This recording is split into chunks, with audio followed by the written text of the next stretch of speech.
آج یہ بدعمل نعتخواں اس طرح کے اشعار پڑھتے ہیں.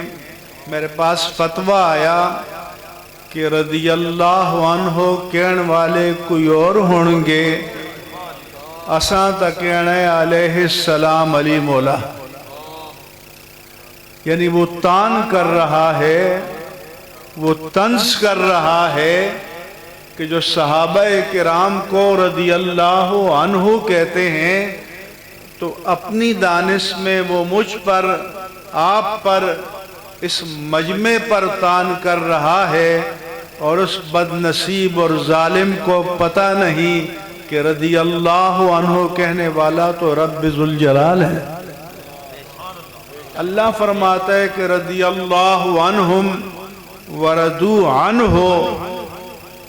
تو جو اللہ کی ذات پر تان کرنے سے باز نہ آئے تو اس کی بربادی کی راہ میں کوئی رکاوٹ باقی رہ جاتی ہے.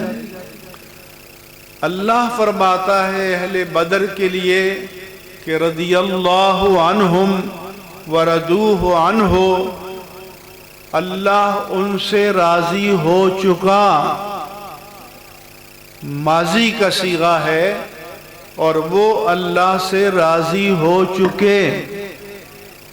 تو قرآن بتاتا ہے کہ بندے کے لیے بڑا سا بڑا قیمتی اعزاز اور انعام جو اللہ کی بارگاہ سے ہو سکتا ہے وہ اللہ کی رضا ہے. اور یہ بدبخت نعتخوان اس کا مذاق اڑاتے ہیں اور لوگ اس پر سبحان اللہ کہتے ہیں اور نوٹ پھینکتے ہیں. ان سب کو اللہ کی بارگاہ میں جواب دہ ہونا پڑے گا.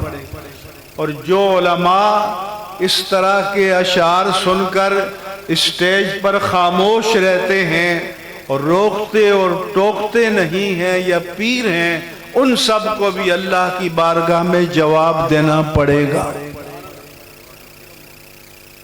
اللہ تعالیٰ فرماتا ہے کہ یا ایتھا النفس المطمئنہ ارجعی الی ربک راضیۃ مرضیہ، کہ اے نفس مطمئنہ